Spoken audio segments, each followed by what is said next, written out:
હમણાં જ મારી સાસુનો ફોન આવ્યો, જે મને કહી રહ્યા હતા કે મુકેશ કાલે તમારી પાસે પહોંચી જશે. તેની નોકરી શહેરમાં લાગી ગઈ છે. આ સાંભળીને હું થોડી પરેશાન થઈ ગઈ, કારણ કે હું નાના ફ્લેટમાં રહેતી હતી અને મારા પતિ વિદેશમાં ગયા હતા. હું શહેરમાં રહેવા માંગતી ન હતી, કારણ કે ગામમાંથી આવી હતી. સૌરભની નોકરી પહેલાં શહેરમાં જ હતી.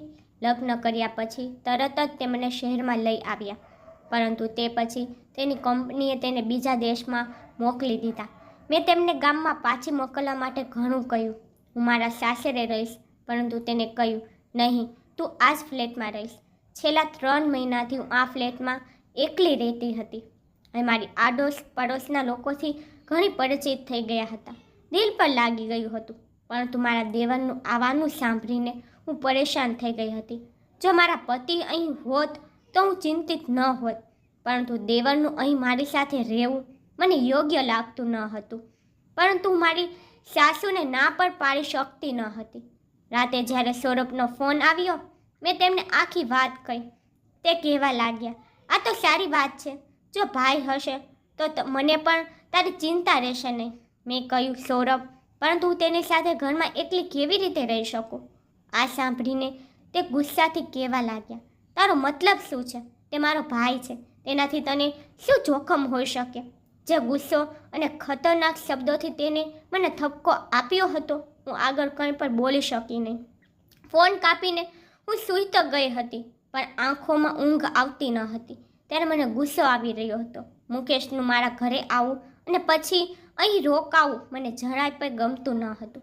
દિલ ઈચ્છતું હતું કે અત્યારે મારી સાસુને ફોન કરું અને સ્પષ્ટપણે ના પાડી દઉં કે મુકેશને અહીં રહેવાની જરૂર નથી. શહેરમાં હોટલ પણ છે, તે ગમે તે હોટલમાં રહી શકે છે, પણ હું આ કહી શકતી ન હતી. મારો ઉછેર એવો નહોતો કે હું આ રીતે કોઈ વડીલો સાથે વાત કરું. જો કે હું અંદર ખૂબ ગુસ્સે હતી. મને શરૂઆતથી જ મુકેશ પસંદ ન હતો. મમ્મીએ પોતાની સૌથી પ્રિય સહેલીના પુત્ર સૌરભ સાથે મારા લગ્નનો નિર્ણય બાળપણમાં કરવામાં આવ્યો હતો. હું તેમને વધારે જાણતી ન હતી, પરંતુ જ્યારે પણ અમારા ઘરે કોઈ ફંક્શન હોતું અથવા જો મારી માતાની સહેલીના ઘરે કોઈ ફંક્શન હોય તો અમે દરેક લોકો ભેગા થતા અને ત્યારે અમારી મુલાકાત સૌરભ સાથે થતી હતી.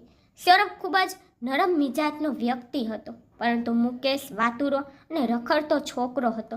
છોકરીઓ સાથે હસી મજાક કરું, તેઓની સાથે વાત કરવી, તેમની આસપાસ ફરવું તે તેની ટેવ હતી. જે મેં ગામની છોકરીઓ પાસેથી તેના વિશેની વાતો સાંભળી હતી. હું તેને નજરથી જોવાનું પણ પસંદ કરતી ન હતી. જ્યારે અમે બાળકો યુવાન થયા અને અમારો અભ્યાસ પૂરો થયો, ત્યારે અમારા માતા પિતાએ સાથે મળીને મારા અને સૌરભના લગ્ન કરાવ્યા. અમારા લગ્નને હજુ વધુ સમય થયો ન હતો. અમારા લગ્નને ફક્ત 4 મહિના જ થયા હતા. મને સૌરભની એક વાત ખૂબ વિચિત્ર લાગી. લગ્નની પહેલી રાત પર સૌરભે મને સ્પર્શ પણ કરી નહીં. તેઓ કહેવા લાગ્યા કે ભલે આપણા બાળપણમાં જ સંબંધ નક્કી થઈ ગયો હોય, પરંતુ આપણે એકબીજાને સારી રીતે જાણી શક્યા નથી. હું ઈચ્છું છું કે આપણે એકબીજાને સારી રીતે સમજી લઈએ, ત્યારબાદ જ આપણે સંબંધની શરૂઆત કરીશું. મને આશ્ચર્ય થયું, પરંતુ તેમ છતાં હું સૌરભની વાતમાં સંમત થઈ. લગ્નના 15 દિવસ પછી જ સૌરભ મને શહેરમાં લઈ આવ્યા અને આજ સુધી અમારી વચ્ચે કોઈ સંબંધ થયો ન હતો. અને ત્યારબાદ અમે શહેરમાં ફક્ત 15 દિવસ રહ્યા હતા કે સૌરભને કંપનીમાંથી વિદેશ જવું પડ્યું અને હવે સૌરભ 3 મહિનાથી વિદેશમાં હતા અને હું અહીં ફ્લેટમાં એકલી રહેતી હતી. અને આજના સમાચાર એ મને બેચેન રાખી દીધી હતી. મારા દેવર મુકેશનું મારા ઘરે આવવું અને તે પછી આ જ મકાનમાં એક સાથે રહેવું. નોકરી મેળવવાનો અર્થ એ છે કે તે ઘણા મહિનાઓ સુધી અહીં જ રહેશે. કદાચ થઈ શકે છે કે નોકરી થઈ જાય તો હંમેશા કાયમ માટે અહીં જ રહે. અને પછી સૌરભ 6 મહિના પહેલાં આવવાના ન હતા. હું વિચારમાં અસ્વસ્થ થઈ રહી હતી. બીજા દિવસે મેં તેની પસંદગીનો ખોરાક બનાવ્યો હતો, કારણ કે મારી સાસુએ ખાસ કરીને કહ્યું હતું કે મુકેશને રાઈસ, બુંદીની રેટા અને પાલક પનીર ખૂબ પસંદ છે, તેથી તેના જ પસંદનો ખોરાક બનાવજે. સાંજે 7 વાગે મારા ઘરની ડોરબેલ વાગી. હું જાણતી હતી કે મુકેશ હશે.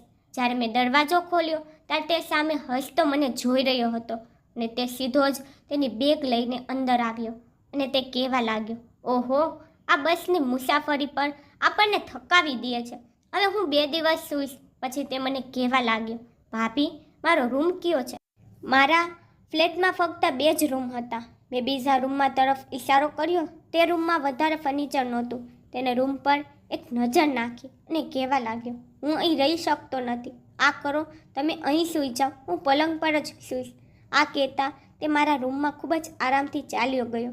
હું તેની તરફ આશ્ચર્યથી જોતી રહી ગઈ. તે સમયે હું તેની સાથે દલીલ કરવાના મૂડમાં બિલકુલ નહોતી. તે શું વિચારશે કે ભાભીએ આવતાની સાથે જ ચર્ચા શરૂ કરી દીધી. તે મારાથી માત્ર 1 વર્ષ જ નાનો હતો, પરંતુ તે પોતાના કદના કારણે મોટો લાગતો હતો. મેં ત્યાં સુધીમાં તેનું મન પસંદ ભોજન ટેબલ પર રાખ્યું. આટલું વધારે ભોજન જોઈને તે ખુશ થઈ ગયો. તે કહેવા લાગ્યો, તમારા હાથમાં ખૂબ જ સ્વાદ છે. હું પહેલી વાર તમારા હાથનો ખોરાક ખાઈ રહ્યો છું, કારણ કે લગ્ન પછી તમે તરત જ શહેરમાં આવી ગયા હતા. આ પછી તે કહેવા લાગ્યો, હું તમારા માટે ગિફ્ટ લઈ આવ્યો છું. હાલો, હું તમને દેખાડું. સંકોચ વિના તેને મારો હાથ પકડ્યો અને મને રૂમમાં લઈ ગયો. મેં ગુસ્સાથી કહ્યું, મારો હાથ છોડો. તે કહેવા લાગ્યો, પહેલાં હું તમને ગિફ્ટ બતાવી દઉં. પછી તેને મને ફેન્સી કપડાં આપ્યા કે આ તમારા માટે. મેં તેમના હાથમાંથી તે ફેન્સી કપડાં લઈ લીધા, પરંતુ તે જે પ્રકારનો છોકરો હતો, મેં વિચાર્યું કે મારે તેમનાથી દૂર રહેવું જોઈએ. પરંતુ મને ખબર નહોતી મેં મારા જીવનને ક્યાં નર્કમાં નાખી દીધું છે. રાત્રે મુકેશ રૂમમાં જ સૂતો હતો અને મારે ડ્રોઈંગ રૂમના પલંગ પર સૂવું પડ્યું. મેં વિચાર્યું હતું કે બીજા દિવસે હું તેને કહીશ કે મને મારા રૂમની ટેવ છે. જો તેને મુશ્કેલ છે તો તે સોફાને હોલમાં રાખીને ડ્રોઈંગ રૂમને જ રૂમ બનાવી લે. ખબર નહીં તે ક્યાં સુધી અહીં રહેશે. પરંતુ જ્યારે હું સવારે ઉઠીને બહાર આવી ત્યારે તે ચાલ્યો ગયો હતો. પણ તે બપોરે ખૂબ ખુશીથી તે ઘરમાં પ્રવેશ્યો અને કહેવા લાગ્યો, મારી નોકરી નક્કી થઈ ગઈ છે. હું આવતીકાલથી જોડાઈશ. આ કહીને તે મોટા લોફરની સ્ટાઇલ સાથે સોફા પર બેઠો અને તેને સામેના ટેબલ પર પોતાના પગ રાખ્યા હતા. તે કહેવા લાગ્યો, આજે હું ખૂબ થાકી ગયો છું. મને 1 કપ ચા બનાવી દો. હું તેની ભાભી હતી. મેં તેને ચા બનાવીને આપી અને કહ્યું કે મને મારા રૂમની આદત છે, તેથી તમે ડ્રોઈંગ રૂમને તમારો રૂમ બનાવી લો. પરંતુ મને ખબર નહોતી કે તે આ વાતનો આવો જવાબ આપી શકે છે. તે કહેવા લાગ્યો, જો તમે ઈચ્છો તો આપણે એક જ રૂમમાં રહી શકીએ છીએ. આ સાંભળીને મારો મગજ ફરીને રહી ગયો. મેં ગુસ્સાથી તેની સામે જોયું ત્યારે તે હસવા લાગ્યો. કહેવા લાગ્યો, હું મજાક કરતો હતો. હું ઊભી થઈને રસોડામાં જવા લાગી ત્યારે તે કહેવા લાગ્યો, તમે ક્રોધમાં ખૂબ જ સુંદર દેખાવ છો. સાચું કા? જ્યારે ગુસ્સાના કારણે તમારા ગાલ અને નાક લાલ થઈ જાય છે. દિલ ઈચ્છે છે કે તમને વાત અડધી છોડીને તે મસ્તી સાથે હસવા લાગ્યો. હું જાણતી હતી કે તે કયા પ્રકારની વાતો કરે છે. સામેની વ્યક્તિ તેની આવી વસ્તુઓથી પરેશાન કેમ ન હોય, પરંતુ તે પોતાની હરકતો મૂકતો ન હતો. હું રાત્રિ ભોજન બનાવી રહી હતી અને તે હોલમાં બેઠો ટીવી જોઈ રહ્યો હતો. પરંતુ જેવી રીતે તે ઇંગ્લિશ મૂવી જોઈ રહ્યો હતો, તેનો અવાજ મને રસોડા સુધી સંભળાતો હતો. તેની આવી બેશરમીથી મારું દિલ ઈચ્છતું હતું કે તેને ઠપકો આપો. તેને તમીજ જ નથી. ઘરમાં તેની ભાભી હાજર છે, પરંતુ હું ચૂપ રહી, કંઈ બોલી ન શકી. રાત્રિ ભોજન કર્યા પછી હું મારા રૂમમાં ચાલી ગઈ. જ્યારે મેં મારા રૂમની સ્થિતિ જોઈ ત્યારે મારું માથું ફરી ગયું. તેના કપડાં આખા રૂમમાં પડેલા હતા. ક્યાંક બૂટ ઉડતા હતા. મને જેટલી સ્વચ્છતા પસંદ હતી તે એટલી જ ગંદો વ્યક્તિ હતો. મેં તેના બધા કપડાં ઉપાડ્યા અને તેને ધોવા મશીનમાં મૂક્યા અને તેનું બેગ બંધ કર્યું અને બહાર હોલમાં રાખી દીધું. બીજા દિવસે તેને રૂમમાં એક પલંગ લાવીને મૂકી દીધો. હું મુકેશના ઘરે આવ્યાને તે પહેલાં જ ભોજન બનાવીને મારા રૂમમાં લોક લગાવીને બેસી ગઈ હતી કે જ્યારે આ ખાઈને સૂઈ જશે પછી જ હું મારા રૂમમાંથી બહાર નીકળીશ. જેટલો મારાથી તેનો ઓછો સામનો થાય તે જ વધુ સારું છે, કારણ કે તે એક નંબરનો બદતમીઝ વ્યક્તિ હતો. પણ આશ્ચર્ય તો મને ત્યારે થયું જ્યારે તેને મારા દરવાજાને ખટખટાવવાનું શરૂ કર્યું. જ્યારે મેં દરવાજો ખોલ્યો ત્યારે તે કહેવા લાગ્યો, ખાવાનું ટેબલ પર લગાવી દો, ક્યારની ભૂખ લાગી છે અને તમે છો જે ખ્યાલ જ નથી કોઈ ભૂખ્યો તરસે બહાર બેઠો છે. મેં કહ્યું, બધું તૈયાર તો છે, પ્લેટમાં નાખો અને ખાઈ લ્યો અને તમે આ જાતે કરી શકો છો. મારી વાત સાંભળ્યા પછી તે નામાં ગરદન હલાવવા લાગ્યો અને કહેવા લાગ્યો કે હું તો ઘણું કરી શકું છું, પરંતુ આ કહેતા તે હસવા લાગ્યો. તેનું આ સ્મિત મને ઝેર લાગતું હતું અને પછી તે મારા થોડી નજીક આવીને કહેવા લાગ્યો, મને આવા કામોની આદત નથી, બધા કામ તમારે જાતે કરવા પડશે. ચાલો ઝડપથી આવો અને ખાવાનું આપો, મને ખૂબ ભૂખ લાગી રહી છે. મેં તેની સામે ગુસ્સેથી જોયું અને રસોડામાં ચાલી ગઈ અને ખાવાનું ગરમ કર્યું અને ટેબલ પર રાખ્યું. હું તેની સામે બેસીને ખાવા માંગતી ન હતી, તેથી મારી પ્લેટ બનાવી અને મારા રૂમમાં જવા લાગી. ત્યારે તે કહેવા લાગ્યો, આ શું વાત છે, અહીં મારી સામે બેસીને ખાઓ, હું તમને થોડો ખાઈ જઈશ, એમ પણ હું શાકાહારી છું, તેથી તું સલામતી અનુભવી શકે છે, હું તને નહીં ખાઈ જાઉં. આ કહીને તે જોરથી હસવા લાગ્યો, કહેવા લાગ્યો, તું મારી ભાભી છો, પણ મારી સાથે નથી વાત કરતી અને ન કંઈ પર બોલતી. મને તો કંટાળો આવે છે.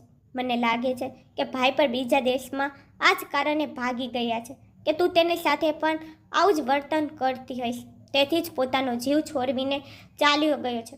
તેના પાસેથી આવા શબ્દો સાંભળીને મારી સહનશક્તિ પૂરી થઈ ગઈ હતી. મેં કહ્યું, તમે તમારા કામથી કામ રાખો તો તે વધુ સારું છે. તમને જમવાનું મળી રહ્યું છે, બસ તે ખાઓ. હું ક્યાં બેઠી છું, હું શું કરું છું, શું નથી કરતી, આનાથી તમારે મતલબ ન હોવો જોઈએ. મને ગુસ્સાથી બોલતા જોઈને તે ફરીથી હસવા લાગ્યો અને કહેવા લાગ્યો, તેના વિશે વાત કરશો નહીં. તે પહેલાં મેં તને આ કહ્યું છે, ગુસ્સામાં તું વધારે સુંદર લાગે છે. કાશ કે સૌરભની જગ્યાએ હું હોત તારી સાથે. તેની વાત સાંભળીને મારી અંદર આગ લાગી ગઈ હતી. મેં કહ્યું, તમને શરમ નથી આવતી આવી વાતો કરતા? તેને કહ્યું, તેમાં શું શરમજનક છે? જાણે છે કે ભાભી અને દેવર વચ્ચે આવી મસ્તીઓ ચાલતી રહે છે, પરંતુ તું કદાચ ખૂબ જ કંટાળાજનક છોકરી છો. મારી સાથે પણ થોડોક સમય પસાર કરો, તેથી તમને ખબર પડે કે જીવન કેટલું સુંદર છે. આ કહીને તે એક પછી એક રોટલીનો નિવાલો મોઢામાં નાખી રહ્યો હતો. હું તેને બસ આશ્ચર્યજનક રીતે જોઈ શકતી હતી. મેં કહ્યું કે હું સૌરભ સાથે વાત કરીશ, તે તમને તમીઝ શીખવાડશે કે ભાભી સાથે કેવી રીતે વાત કરવી. મને લાગ્યું કે મારી આ વાત પર તે પોતાના વર્તનને થોડું ઠીક કરશે, પરંતુ તે બન્યું નહીં. તેને તો જાણે કોઈ વાતની પરવા જ નહોતી. મેં સૌરભને ફોન પર મુકેશ વિશે બધું કહ્યું, પરંતુ સૌરભ પણ એક વિચિત્ર વ્યક્તિ હતો. તે કહેવા લાગ્યો કે તું ખોટું વિચારી રહી છો, એવું કંઈ નથી. ખબર નહીં કે તેમને તે આ ભાઈ પર શા માટે આટલો વિશ્વાસ હતો. એક સાંજે જ્યારે તે ઘરે આવ્યો ત્યારે તે કહેવા લાગ્યો, સાંભળો, મારા માથામાં ખૂબ જ દુખાવો થાય છે, આ કરો, મારા માથાને હળવાશથી મસાજ કરો, તે પછી જ હું ખાવાનું ખાઈશ.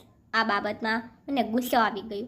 તે એવી રીતે વાત કરતો જેમ કે તે મારો પતિ હોય અને હું તેની પત્ની છું. આજ સુધી તેને મને ક્યારેય ભાભી કહીને બોલાવી ન હતી.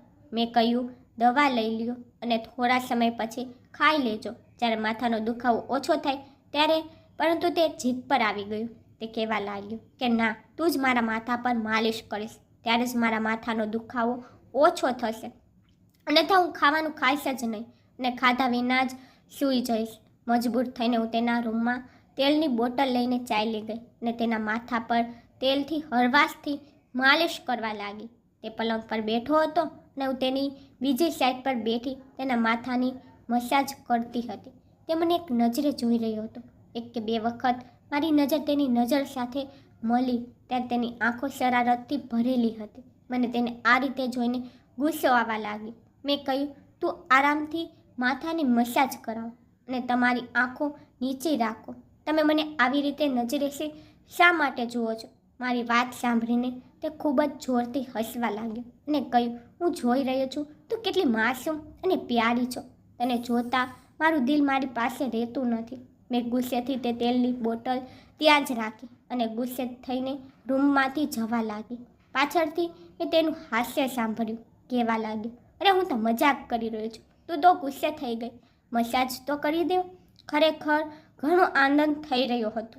મેં તેની એક વાત ન સાંભળી અને રૂમમાંથી બહાર આવી. દરવાજો બંધ કરતા પહેલાં મેં કહ્યું કે ખાવાનું ટેબલ પર મૂકી દીધું છે, ખાઈ લેજો, હું સૂવા જઈ રહી છું. હું મારા રૂમમાં આવીને દરવાજાને લોક મારીને મારા પલંગ પર સૂતી હતી, પણ મારા કાન બહાર તરફ લાગેલા હતા. ખબર નહીં કે તે જમવાનું ખાશે કે આમ જ સૂઈ જશે. મને તે બિલકુલ પસંદ ન હતો.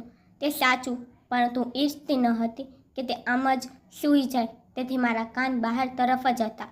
લગભગ અડધી કલાક પછી મને બહાર વાસણોનો અવાજ આવવા લાગ્યો અને મારા દિલને સુકૂન થઈ ગયું હતું અને હું આરામથી સૂઈ ગઈ હતી. ખબર નહીં કે રાતનો એવો કયો સમય હતો કે મને કંઈક વિચિત્ર અવાજ સંભળાયો અને આ અવાજના કારણે મારી આંખ ખુલ્લી હતી.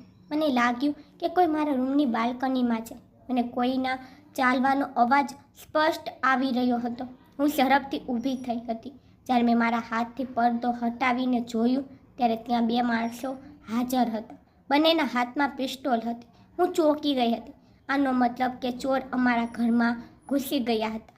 બાલ્કનીનો દરવાજો મારા રૂમમાં ખુલતો હતો અને ચોર દરવાજાની સામે ઊભા હતા.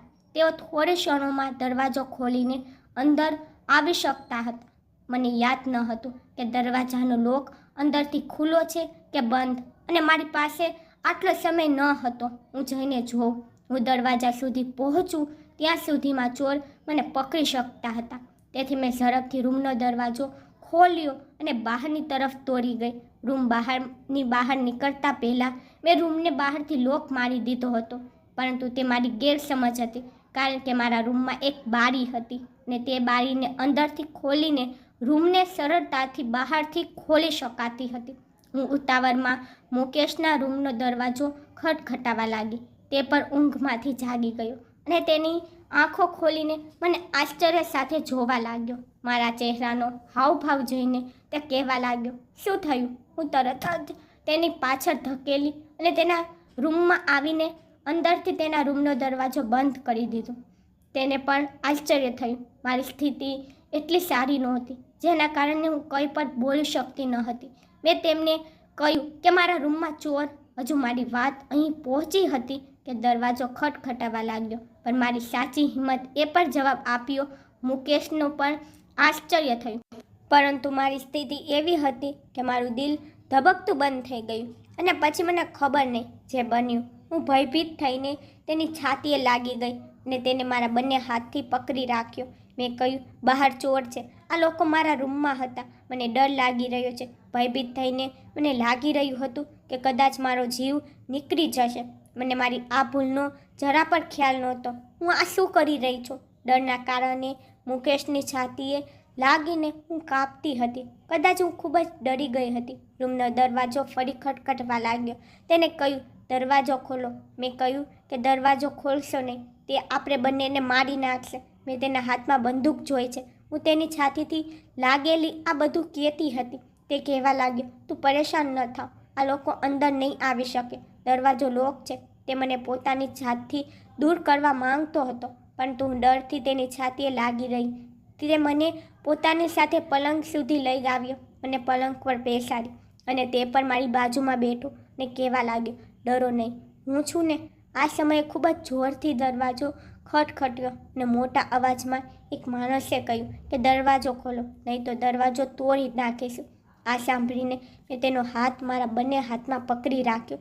કદાચ અમારું નસીબ ખરાબ હતું કે અમારી પાસે અમારા બંનેનો ફોન ન હતો. હું ડરથી ભાગીને મારો ફોન મારા રૂમમાં જ ભૂલી ગઈ હતી અને મુકેશે પોતાનો ફોન બહાર હોલમાં ચાર્જ પર મૂક્યો હતો, કારણ કે મુકેશના રૂમનું બોર્ડ હતું, પરંતુ તે ફોન રાખવા માટે કોઈ જગ્યા નહોતી. તેથી સૂતા પહેલાં તે પોતાનો ફોન બહાર હોલમાં ચાર્જ પર મૂકતો હતો. મેં કહ્યું, તમે બહાર જશો નહીં. તે કહેવા લાગ્યો, આ લોકો મને કંઈ નહીં કરે. મારો હાથ છોડો. આ કહેતા તેને મારો હાથ પોતાના હાથમાંથી છોડાવ્યો. તે પછી તેને એક ટેબલના ખાનામાંથી પિસ્તોલ કાઢી. આ જોઈને હું ચોંકી ગઈ હતી. મને ડર લાગ્યો કે ક્યાંક તે એકબીજાઓને ગોળી ન મારી, ક્યાંક તેઓ મુકેશને ગોળી ન મારી દે. હું તરત જ મુકેશ પાસે આવીને મેં કહ્યું, તમે આ શું કરો છો? તે કહેવા લાગ્યો, હું ડરપોક દિલ નથી. હું તેમનું મોં કેવી રીતે તોડવું સારી રીતે જાણું છું. ફક્ત તું રૂમમાંથી બહાર ન આવતી. હું રડવા લાગી અને કહ્યું કે ભગવાન ખાતર તમે ક્યાંય જશો નહીં. એવું ન થાય કે તે તમને મારી નાખે. તે કહેવા લાગ્યો, તું પરેશાન ન થાવ. ભલે આપણે અહીં રૂમમાં બેસી રહ્યા, તેમ છતાં તેઓ રૂમનો દરવાજો તોડીને ચોક્કસપણે અંદર આવશે. તેથી આપણે હિંમત સાથે કામ લેવું પડશે. મને લડતા પણ આવડે છે અને ગોળી ચલાવતા પણ. આ કહેતા તે રૂમમાંથી બહાર નીકળી ગયો. મેં રૂમનો દરવાજો બંધ કર્યો. પછી મને બહાર ઝઘરાની અને ચીસોનો અવાજ આવવા લાગ્યો. મારું દિલ ડરના કારણે ધ્રુજતું હતું. એવું લાગતું હતું કે જાણે તે લોકો વચ્ચે લડાઈ ચાલુ રહી હોય અને મારું દિલ એવી રીતે ધબકતું હતું જેમ કે બેકાબૂ ઘોડાની જેમ ભાગી રહ્યો હોય. મારા હોઠ સફેદ થઈ ગયા હતા. મારો રંગ નિસ્તેજ થઈ ગયો હતો. હું બંને હાથની મુઠ્ઠીઓ વાળીને પલંગ પર બેઠી હતી અને સંપૂર્ણપણે કાપતી હતી કે જો મુકેશને કંઈ થઈ ગયું તો ખબર નહીં કે તેઓ મારી સાથે શું કરશે. મારી સ્થિતિ ડરને કારણે બગડવા લાગી હતી. ત્યારે મને ગોલીનો ચલવાનો અવાજ આવ્યો. મને તે ખબર નહોતી ક્યારે અને કેવી રીતે, પરંતુ હું હોશની દુનિયાથી ગાયબ થઈ ગઈ હતી. કદાચ ડરના કારણે હું બેહોશ થઈ ગઈ હતી. મારી આંખ પક્ષીઓના અવાજથી ખુલ્લી હતી. એકદમ હું ઊભી થઈને બેસી ગઈ ત્યારે મેં જોયું કે હું મુકેશના પલંગ પર પડેલી હતી. મારા વાળ પર વિખાયેલા હતા, પરંતુ એકલી તેના પલંગ પર હતી. મને બિલકુલ સમજાયું નહીં કે હું તેના રૂમમાં આવી કેવી રીતે, પણ પછી મને રાતનો હાદસો યાદ આવવા લાગ્યો અને તેને યાદ કરીને મારા હોશ ઉડી ગયા હતા. મને એ પણ ખબર નહોતી બહાર થયું શું હતું. જ્યારે હું રૂમમાંથી બહાર આવી ત્યારે મુકેશ સોફા પર બેઠો સિગરેટ પી રહ્યો હતો. તેના હાથમાં પાટો બાંધેલો હતો અને માથા પર ઘાનો નિશાન હતો. આ જોઈને હું તેની પાસે આવી. મેં કહ્યું, તમે અહીં? અને તે લોકો? તેને કહ્યું, તેઓને પોલીસે પકડી લીધા છે. તે પોલીસ કસ્ટડીમાં છે. આ જ કહીને તેને પોતાની નજરો નીચી કરી નાખી. મેં કહ્યું કે તમારા હાથમાં શું થયું છે? તે કહેવા લાગ્યો કે તે લોકો લડત દરમિયાન મારી ઉપર ગોળી ચલાવી હતી, પરંતુ તે મારી હાથને સ્પર્શ કરીને પાછળ થઈ ગઈ હતી. તેથી હોસ્પિટલમાં પાટો બાંધવીને આવ્યો છું. તું કદાચ બેહોશ થઈ ગઈ હતી, તેથી તને કંઈ પણ ખબર નથી, પરંતુ હવે તું જરાય ચિંતા કરતી ને, બધું સારું છે. તે મારી સાથે નજર નીચી રાખીને વાત કરતો હતો. મેં પણ ભગવાનનો આભાર માન્યો કે ચાલો મુકેશને કંઈ નથી થયું.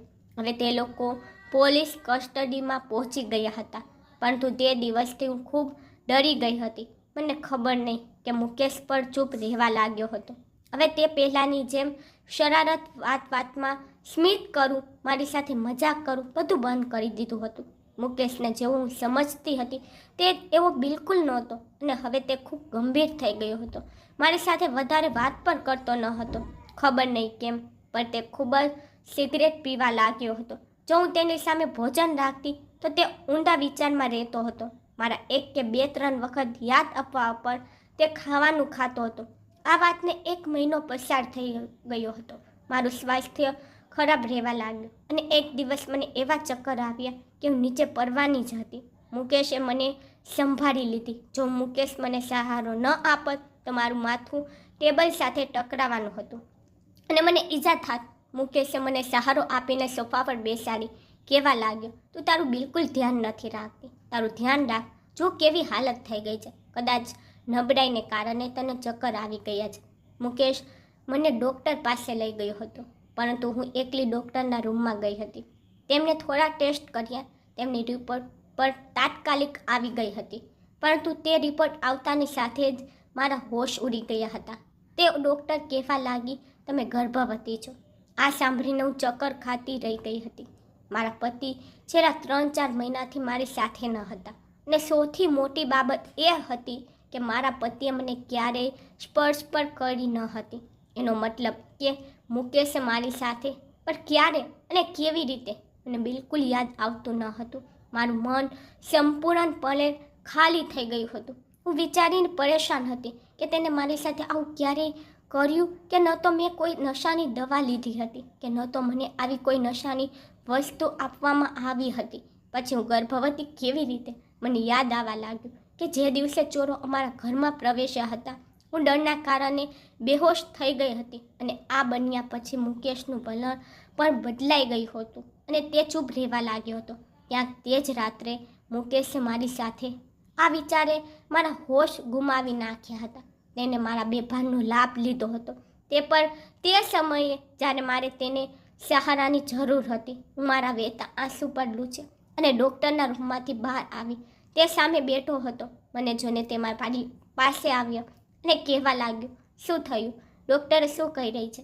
હું તેને શું જવાબ આપતી? મેં તેને કશું કહ્યું નહીં. મેં વિચાર્યું કે હું ઘરે જઈને તેને પૂછીશ કે તેને મારી સાથે આવું કેમ કર્યું. હું તેના ભાઈની પત્ની હતી, તેને શરમ આવી જોઈ હતી આ બધું કરતાં પહેલાં. પરંતુ ઘરે જતાં મારા હોશ ઉડી ગયા. સામે સૌરભ ઊભા હસતા હતા. કેવા લાગ્યા? કેવું લાગ્યું મારું સરપ્રાઈઝ? હું જોઈને સ્તંભ થઈ ગઈ હતી. મારા દિલના ધબકારા વધી ગયા હતા. પરંતુ મેં જોયું કે સૌરભને જોઈને મુકેશ ખૂબ જ અસ્વસ્થ થઈ ગયો હતો. હું સૌરભ પાસે ચાલી ગઈ. તે સમયે હું ખૂબ જ ઉદાસી અને અંદરથી તૂટી ગયેલી હતી. હું સમજી શકતી ન હતી કે શું કરું. હું સૌરભને ગલે લગાવીને રડવા લાગી. હું કેવી રીતે કહી શકું કે તેના ભાઈએ મને બરબાદ કરી નાખી છે. હું મુશ્કેલ સમયમાં તેની પાસે એટલા માટે ગઈ હતી કે મને લાગ્યું કે મને સહારો આપશે, પણ મને ખબર ન હતી કે તે મને બરબાદ કરી નાખશે. સૌરભ મારા માથે હાથ ફેરવવા લાગ્યા અને કહેવા લાગ્યા, હું આવી તો ગયો છું, તારે ખુશ હોવું જોઈએ, તું રડે છે શા માટે? પરંતુ થોડા સમયમાં મુકેશ સૌરભની નજીક આવ્યો, પરંતુ તે પછી તેને જે હરકત કરી હું ચોંકી ગઈ. તેને મારો હાથ પકડ્યો અને એક ઝટકાથી મને સૌરભથી અલગ કરી નાખી. આ જોઈને સૌરભને પણ આશ્ચર્ય થયું. મને સૌરભથી પાછળ કરીને મુકેશ કહેવા લાગ્યો, દૂર રહો. મુકેશની આ બોલવાની શૈલી ખૂબ જ અઘરી હતી. સૌરભે ગુસ્સામાં કહ્યું, આ શું બદતમીઝી છે? તું આ શું કહી રહ્યો છે? તું આવું કરી પણ કેમ શકે છે? અને તે પણ મુકેશે જે કહ્યું તે સાંભળીને મારા પગ નીચેથી જમીન સરકી ગઈ. કહેવા લાગ્યો, તું સારી રીતે જાણે છે કે હું શું કહું છું. આ મારી પત્ની છે, તારી નથી, અને તારે આ વાત ભૂલવી ન જોઈએ. તેથી મારી પત્નીને તમારી જાતથી દૂર રાખો, તેની નજીક જવાનો પ્રયાસ ન કરો. મુકેશના મોંમાંથી આ શબ્દ સાંભળીને હું ક્યારેક મુકેશનો ચહેરો અને ક્યારેક સૌરભનો ચહેરો જોતી હતી. મુકેશના મોંમાંથી આ સાંભળીને મને લાગ્યું કે કદાચ સૌરભ તેનું ગળું દબાવી દેશે, પરંતુ સૌરભે કંઈ કહ્યું નહીં. પણ સૌરભના ચહેરા પર નિરાશા હતી. મુકેશ કહેવા લાગ્યો, યાદ છે ને, જ્યારે ફેરા લેવામાં આવ્યા હતા ત્યારે મેં શેરાની અંદર તારી જગ્યાએ મેં ફેરા ફર્યા હતા. પંડિતજી દ્વારા બનાવેલા તમામ મંત્ર કાયદાઓ મારા અને રાની માટે કર્યા હતા. તે સમયે રાનીનો હાથ મારા હાથમાં હતો, તારા હાથમાં નહીં. તે તો રાની સાથે લગ્ન કરવાની ના પાડી હતી. હા, તે એક અલગ બાબત છે કે મેં આ બધું તારા કહેવા પર કર્યું હતું, કારણ કે તને રાની પસંદ ન હતી. તું વિદેશ જવા માંગતો હતો ને ત્યાંની છોકરી તને ગમતી હતી અને તું તેની સાથે લગ્ન કરવા માંગતો હતો, અને આ ખાતર તું ભારત છોડીને વિદેશ ચાલ્યો ગયો હતો. આ જ કહ્યું હતું ને? અને 2-3 વર્ષ પછી તું રાનીને છૂટાછેડા આપી દઈશ અને આ ડ્રામો પણ પૂરો થઈ જશે. પણ તું મને કહો કે કેમ પાછો આવ્યો છે? તું તો એક વિદેશી છોકરીના પ્રેમમાં પડ્યો હતો ને તું તેની સાથે લગ્ન કરવા માંગતો હતો. તો પછી તું એકલો પાછો શા માટે આવ્યો છે? શું તે છોકરી સાથે લગ્ન નથી કર્યા? આ સાંભળીને હું મારું દુઃખ ભૂલી ગઈ હતી. આ બધું હું શું સાંભળી રહી હતી? સૌરભ કહેવા લાગ્યો કે મને તે છોકરીએ દગો આપ્યો છે, આ માટે હું પાછો આવ્યો છું. તેથી હવે તું રાનીને છૂટાછેડા આપી દે, હું તેની સાથે લગ્ન કરી લઈશ. આ સાંભળીને મને લાગ્યું કે જાણે હું રમકડું છું. મેં કહ્યું, મને જણાવ્યા વિના તમે કઈ રમતો રમી રહ્યા છો? તમે બંને ભાઈઓ મારી સાથે એક દુનિયા સામે મારી સાથે લગ્ન કરે છે, કારણ કે તેની માતાએ બાળપણમાં તેની નામ સાથે મારું નામ બાંધી દીધું હતું, અને પછી મને સ્પર્શ કર્યા વિના રાહ જોતા કહીને તે બીજા દેશમાં ચાલ્યો જાય છે. અને પછી બીજો ભાઈ આવે છે અને મારી સાથે ટાઈમ પસાર કરે છે અને મને કહ્યા વિના મારી સાથે સંબંધ બનાવે છે. હું તો દેવરની હવસની નિશાની મારા શરીરમાં લઈને હોસ્પિટલમાંથી પાછી આવી છું, પણ મને તે ખબર નહોતી કે મારી સાથે શું રમત રમવામાં આવી છે. આ વાત સાંભળીને મુકેશ અને સૌરભ બંનેને આશ્ચર્ય થયું. હું એકદમ રડવા લાગી. મેં મારા પર્સમાંથી રિપોર્ટ કાઢીને તે બંનેના મોઢા પર મારી. સૌરભ કહેવા લાગ્યો, તે આ શું કર્યું છે? તને આ કરતાં શરમ ન આવી? સૌરભના શબ્દ વધુ ઝડપી હતા. મુકેશ કહેવા લાગ્યો કે આ મારી પત્ની છે, તેથી મારે કોઈની શરમ નથી. તે એક અલગ બાબત છે કે જ્યારે હું રાની સાથે ફરતો હતો ત્યારે તે સમયે મારા દિલમાં રાની માટે કંઈ જ નહોતું, પરંતુ હવે હું રાનીને પ્રેમ કરવા લાગ્યો છું અને તેના વિના જીવવાનું પણ વિચારી શકતો નથી. આ કહીને તેને મારો હાથ પકડ્યો અને મને ઘરની બહાર લઈ ગયો. મેં કહ્યું, મારો હાથ છોડો, મારે તમારી સાથે નથી રહેવું. તમે મારી સાથે દગાથી લગ્ન કર્યા અને મારા બેભાનનો લાભ પણ લીધો, પરંતુ મુકેશ મારી કોઈ વાત ન સાંભળી અને મને ગામમાં લઈ ગયો. મુકેશે મારા સાસુ અને મારા માતા પિતાને બધી વાસ્તવિકતા કહી હતી. દરેક વ્યક્તિને બધી વાસ્તવિકતા જાણીને આશ્ચર્ય થયું. બધાએ સૌરભ અને મુકેશને ઠપકા આપ્યા. સૌરભથી મારા સાસુએ વાત કરવાનું બંધ કરી દીધું હતું. સૌરભ પર ગામમાં આવ્યો ન હતો.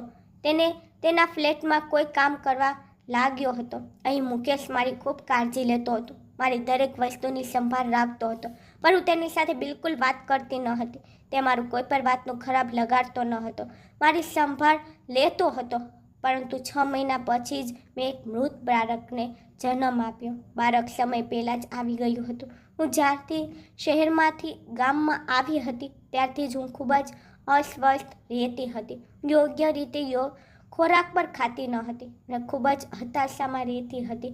કદાચ આ જ કારણ હશે કે મેં બાળકને સમય પહેલાં જ જન્મ આપી દીધો. જ્યારે મારું સ્વાસ્થ્ય ખરાબ થયું ત્યારે મુકેશ મને શહેરની સૌથી મોટી હોસ્પિટલમાં લઈ ગયો. મારી હાલત પણ સારી નહોતી અને હું થોડી સારી થઈ ત્યારે સૌરભે મારી સામે DNA રિપોર્ટ મૂકી, જેને એમાં એ સાબિત થયું કે આ બાળક તેનું નથી. તે કહેવા લાગ્યો, જે રાતે તે ચોર આવ્યા હતા તેઓએ મારી બાજુ પર ગોળી મારી અને મારા માથા પર પિસ્તોલથી માર્યું અને હું બેહોશ થઈ ગયો. મને ખબર નહીં કે તે પછી શું થયું, પણ જ્યારે હું મારા હોશમાં આવ્યો ત્યારે તે બંને ઘરથી ચાલ્યા ગયા હતા. રૂમનો દરવાજો તૂટી ગયો હતો અને જ્યારે હું રૂમમાં આવ્યો ત્યારે હું સમજી ગયો કે તેને તારી સાથે ગેરવર્તન કર્યું છે. તું ઘણી ખરાબ પરિસ્થિતિમાં પલંગ પર પડી હતી. મેં તારા કપડાં ઠીક કર્યા હતા. જ્યારે મેં તારી રિપોર્ટ જોઈ ત્યારે મને લાગ્યું કે હું તને અપનાવી લઉં, કારણ કે આમાં તારો કોઈ દોષ નહોતો. જે બન્યું તે હાદસો હતો. હું આંસુ સાથે મુકેશ તરફ જોતી હતી અને ક્યારેક તે રિપોર્ટ તરફ જોતી હતી. હું સમજી શકતી ન હતી કે બૂમ પાડીને આંસુઓ સાથે ચીખ પાડું કે ભગવાનનો આભાર માનું કે જેને મુકેશના રૂપમાં આટલો સારો પતિ આપ્યો હતો. મારા આંખમાં આંસુ જોઈને મુકેશ મારી નજીક આવ્યો. તેને પોતાના હાથથી મારા આંસુ સાફ કર્યા ને મેં મારું માથું તેના ખંભા પર મૂક્યું. મુકેશનો સ્પર્શ મેળવીને મને ખૂબ રાહત થઈ હતી. મેં કહ્યું, મુકેશ, મને માફ કરો. હું તમને ખૂબ ખરાબ વ્યક્તિ માનતી હતી, પરંતુ તમારા જેવા મહાન વ્યક્તિ તો મેં આજ સુધી કોઈને જોયો નથી. મારા કારણે આજ સુધી તમને ઘણું નુકસાન થયું છે. મને માફ કરો. મુકેશ ધીમે ધીમે મારી પીઠને થપથપાવી રહ્યો હતો. તે કહેવા લાગ્યો, તારે માફી માંગવાની જરૂર નથી. મેં તારા વિશે ક્યારેય ખોટું નથી વિચાર્યું. હું જાણું છું કે તમારું વર્તન જે મારી સાથે છે નેચરલ છે. કોઈ પણ છોકરી આ સહન કરી શકે નહીં જે તારી સાથે થયું હતું. મેં શાંતિથી આંખો બંધ કરી દીધી. મારા દિલમાં મુકેશ માટે ઘણો પ્રેમ આવી ગયો. ઘરે આવ્યા પછી મુકેશે મારી ખૂબ કાળજી લીધી. ધીરે ધીરે મારું સ્વાસ્થ્ય સારું થઈ ગયું. ત્યારબાદ મેં ખુશી ખુશી મુકેશને મારા પતિ તરીકે સ્વીકાર્યો. અમે બંને એકબીજાને એટલો પ્રેમ કરીએ છીએ અને હું મુકેશથી ખૂબ ખુશ છું અને અમે બંને ખુશીથી જીવી રહ્યા છીએ. મિત્રો, આ વિડીયો કેવો લાગ્યો કોમેન્ટમાં જણાવવા વિનંતી.